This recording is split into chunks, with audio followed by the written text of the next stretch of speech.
Saya berjanji bahwa saya akan memberikan pengabdian terbaik.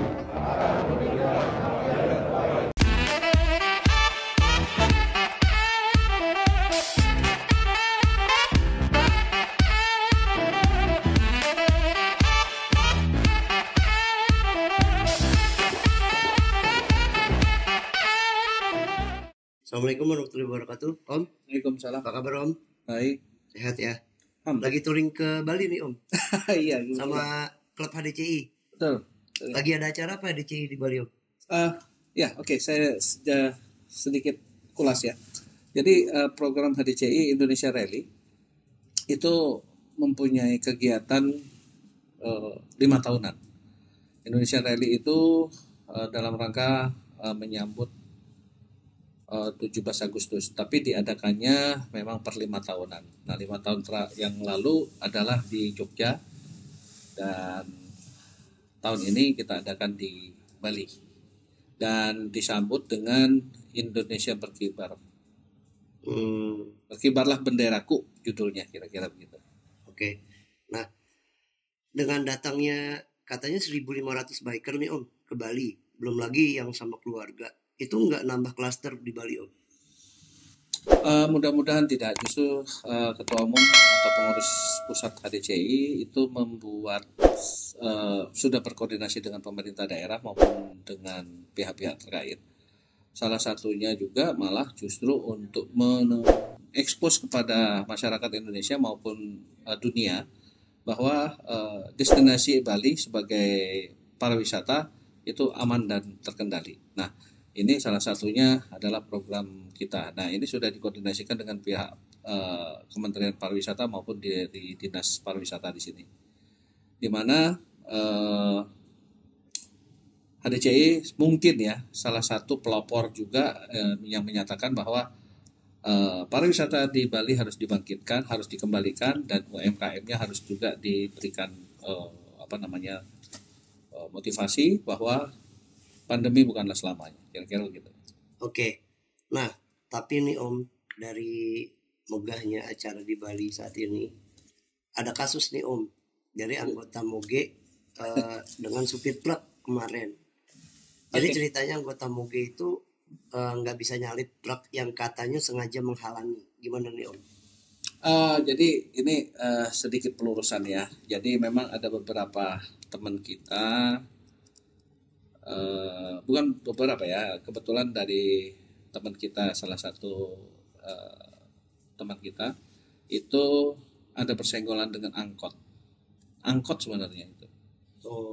Nah, tereksposnya pada saat perang mulutnya. Nah, tapi sebenarnya dari pihak kepolisian sudah menengahi dan sudah selesai, urusannya sudah diselesaikan dengan kekeluargaan. Nah, tapi kan media mengekspos bahwa wah, ini gara-gara kelompok orang kaya, enggak juga. Jadi sebenarnya kita sangat sopan ya dalam hal penyelesaian, apalagi setelah dimediasi oleh pihak kepolisian, semuanya diselesaikan. Tapi apa emang harus sampai ribut-ribut gitu, Om? Jalan sampai bikin kemacetan. Nah, itu emang dampak sementaranya. Kebetulan memang pada saat saling ngeblame yang akhirnya menyatakan bahwa yaitu yang terekam, bahwa yang terekam di medsos bahwa ini begini-begini, sebenarnya akhirnya sudah diselesaikan dan damai kok mereka, kira-kira begitu. Oh gitu. Karena ini bukan kali pertama ya, Om, yang skala nasional terus ada rombongan touring ribut sama pengguna jalan yang lain. Om ingat kasus di Jogja nggak, Om? Iya. Yang rombongan saya Moge, ada di sana. Oh gitu. Yang rombongan Moge diberhentiin sama pesepeda. Itu gimana sih, Om, sebenarnya, Om? Iya, sebenarnya sudah diselesaikan juga, tapi setelah hasil penyelidikan dari pihak kepolisian, ternyata mantan, kita sebut mantan aja ya, mantan pencegat itu sebenarnya memang sengaja mengeksplor dirinya untuk sesuatu lah, dan itu bukan pada saat yang beredar di media itu bukanlah hari pertama dia mencegat. Memang dia sengaja dan udah berapa kali dan berhasil akhirnya terviralkan ya. Jadi yang terviralkan itu dari usaha dia ya. Jadi sebenarnya dia sudah punya tujuan kan, bukan untuk resmi orang Jogja ya. Karena dengan kedatangan kita sampai 2.500 waktu itu di Jogja itu bikersnya loh, belum keluarga dan saudaranya ya, dan belum supporting ya. Sampai dengan 2.500 itu berapa ekonomi naik pada saat 2-3 hari yang kejadian itu. Nah, masyarakat di situ sih welcome sebenarnya. Orang masyarakat Jogja welcome. Cuman karena viral dianggap bahwa seperti apa. Nah, tolong dicatat itu bukanlah orang anggota HDCI yang kejadian itu. Karena waktu itu dari semua klub motor hadir di Jogja. Karena Jogja, Bali itu kan merupakan andalan Indonesia sebagai destinasi pariwisata. Jadi kalau ada undangan ke sana, sama seperti Bandung, seperti Medan, Makassar, itu biasanya orang antusias akan melakukan touring ke sana. Jadi bisa dibilang pansos lah, mumpung lagi banyak Harley datang, terus dia bikin viral juga ikut-ikutan gitu. Iya, dan ternyata pengakuannya ke polisi ternyata bukan hanya pada saat kejadian itu. Udah berapa kali dia mencoba. Memang nyoba gitulah dalam upaya agar bisa terkenal, dan akhirnya terbukti kan, terkenal dia akhirnya terkenal dengan sisinya dia mencegat itu. Nah ini sebelumnya selamat nih Om, dengar-dengar katanya terpilih kembali jadi pengurus HDCI Pusat, namun sekarang jadi Ketua Komisi Bidang Etik dan Disiplin. Nah menyangkut dari jabatan barunya nih Om, kan diasumsikan berarti Om Kemas nih mengerti banget lah sama kode etik dan lain-lain, disiplin gitu. Maksudnya apakah tidak ada pembinaan dari organisasi khususnya HDCI gitu Om? Mungkin kayak coaching klinik, gimana caranya berkendara yang baik, etika yang baik gitu Om? Ya, salah satu tujuannya memang adalah sejak kepengurusan 2011 lalu bahwa kita merubah mindset lah ya. Jadi merubah mindset bahwa pengendara motor Harley Davidson khususnya HDCI bukanlah raja di jalanan. Itu yang pertama. Yang kedua, malah kita balik setiap touring harus ada bermanfaat buat masyarakatnya, khususnya untuk kaum yang berhak untuk menerima. Jadi boleh dikatakan hampir seluruh cabang, kita sekarang sudah mempunyai cabang 67 cabang dan perwakilan luar negeri. Setiap melakukan touring yang sifatnya grup ataupun nasional ataupun cabang, itu hampir seluruh mewajibkan adanya baksos, baik di dalam perjalanan, selama perjalanan, atau malah di tempat tujuan.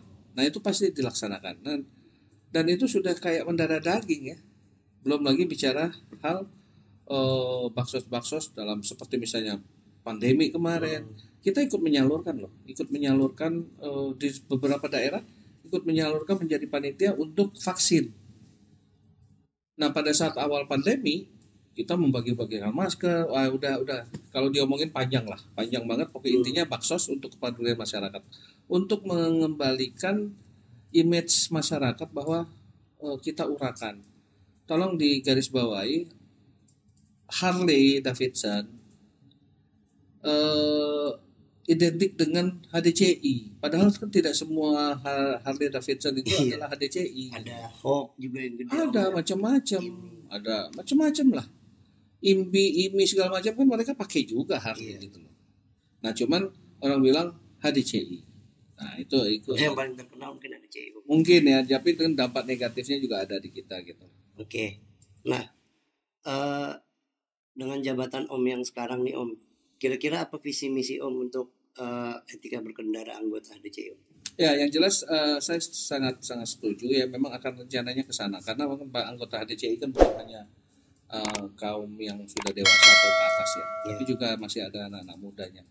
Kita tidak menutup kemungkinan memang masih ada beberapa orang, tapi oknum ya, secara nasional, secara secara apa namanya itu, secara general anggota HDCI yang kira-kira sekarang udah berjumlah 3.000 Wah, itu 3.000. ya itu tidak menutup kemungkinan kita mengatakan memang masih ada. Nah, pembinaan inilah yang dilaksanakan. Nah, ceritanya Dewan Kode Etik ini adalah membuat regulasinya dulu, setelah itu bagaimana harusnya, dan baru nanti actionnya, salah satunya coaching klinik atau pelatihan.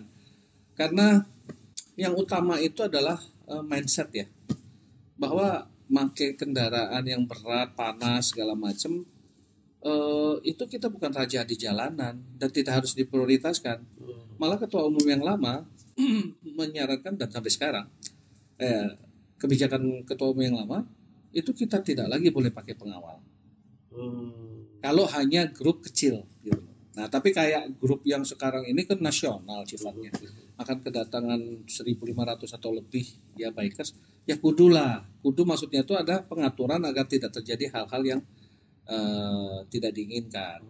Yaitu tapi yang disampaikan di kita, pengawalan bukanlah pengawalan VIP. Bukan protokoler, tapi pengawalan misalnya bukan seperti patwal apa di presiden gitu Om. Bukan, itu kan VVIP namanya ya. Nah, kalau pengawalan di kita itu adalah mengcalling polsek-polsek ataupun lantas di setempat untuk mengamankan apabila ada orang lewat. Yang bahaya itu kan orang keluar dari jalan cross, dari gang atau pos. Nah, hal-hal yang itu yang dikondisikan. Lebih ke koordinasi sifatnya Om. Betul. Nah, misalnya di lampu merah, jangan salah, lampu merah itu apabila ada antrean sampai 40, jangan kan 40 motor, mungkin antrean 25 motor saja, itu akan memakan waktu sampai 3 menitan. Nah, ini kan kadang-kadang makanya akibatnya bisa berdampak kepada kemacetan gitu loh.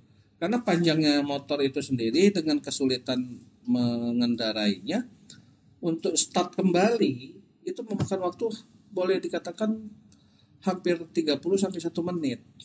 Nah, coba dibayangkan mereka sudah free giginya, sudah netral, terus start lagi untuk apa namanya? Untuk melanjutkan itu. Nah, makanya salah satu solusi patwal itu meminta prioritas walaupun lampu merah tetap dijalankan kayak gitu loh. Bener nggak Om? Kalau ada juga yang anak moge yang lain nih pernah bilang katanya kalau berhenti lampu merah justru panas, berat dan lain-lain. Apakah itu pembenaran aja Om? Secara teori memang benar, itu panas. Harley Davidson itu motor legendaris yang dari dulu ke dulu ya mesinnya gitu, double V, dan menjadikan dia berhenti di lampu merah 3 menit itu akan menimbulkan suhu sampai dengan 125 bisa jadi.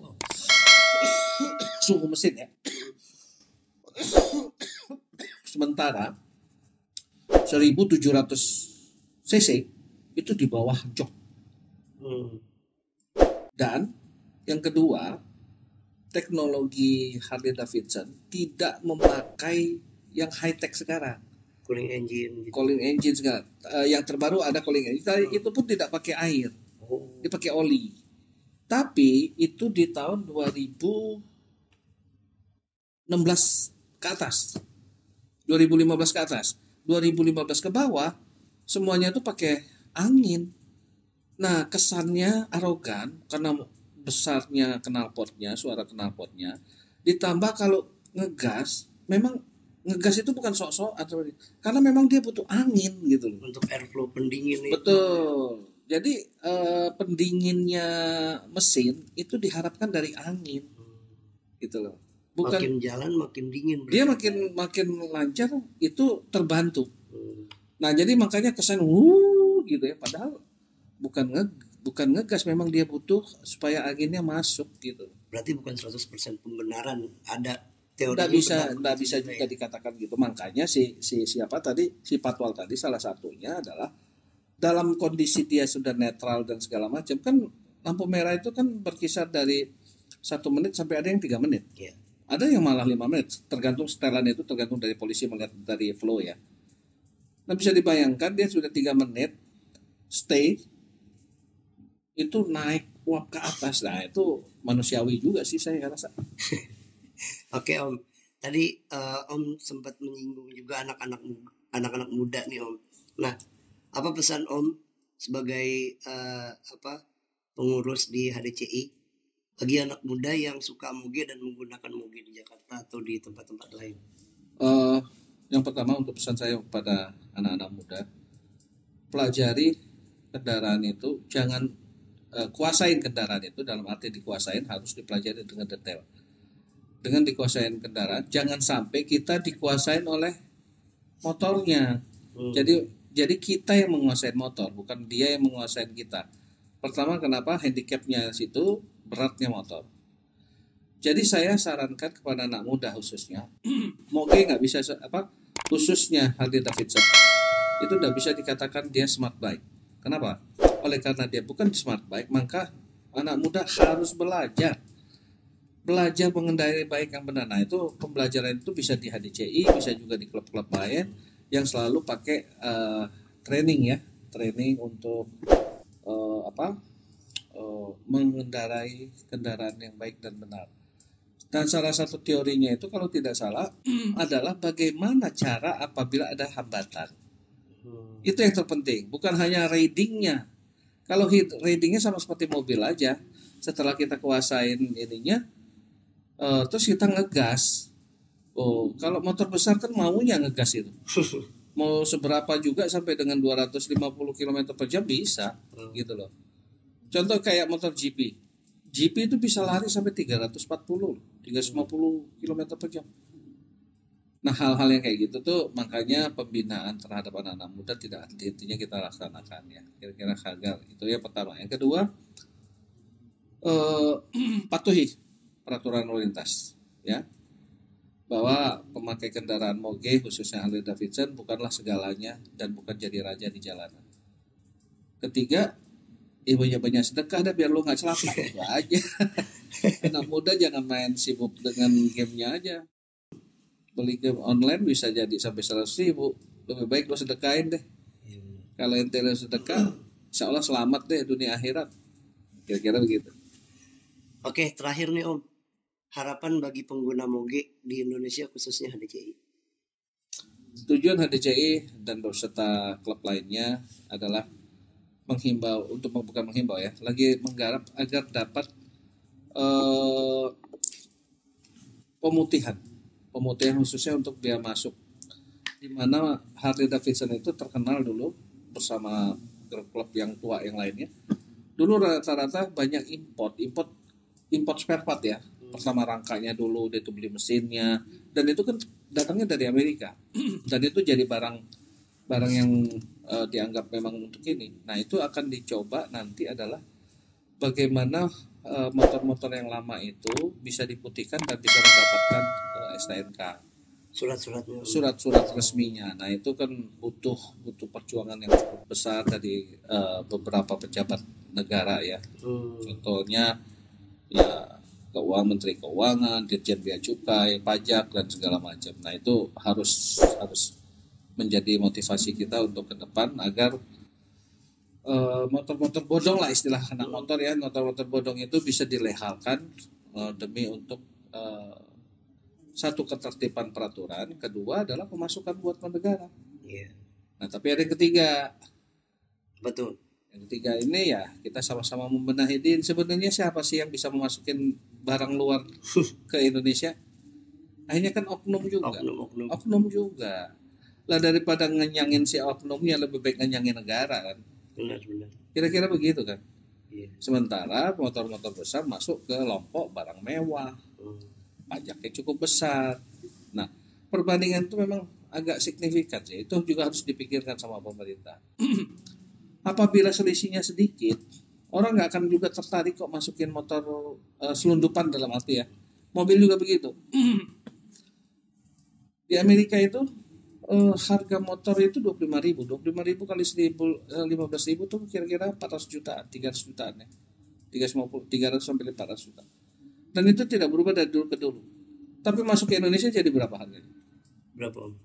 Jadi bisa 1,8, 1,5, 1,3. 200% lebih lah. Justru itu akhirnya importir nakal ya, kita sebut saja importir nakal membeli 25.000, terus dia jual selisih biaya ongkosnya ini sama keuntungan, menjadikan dia bisa beli barang baru yang harganya 1,8 1,3, itu cuma dia beli cuma 500 juta, jauh kan gitu.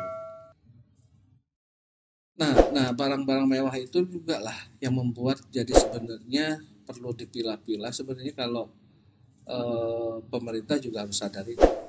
Makanya itu harapan tadi diadakan pemutihan. Ya, di atas pemutihan juga termasuk pembenahan di barang masuknya itu. Oke. Siapa sih yang bisa masukin kecuali mereka itu kan? Benar-benar Om. Kira-kira begitu ya. Oke, terima kasih Om Kemas atas waktunya. Baik. Semoga amanah dan bisa menjadi pelopor HDCI di Indonesia. Salam aspirasi Om. Salam aspirasi. Assalamualaikum warahmatullahi wabarakatuh.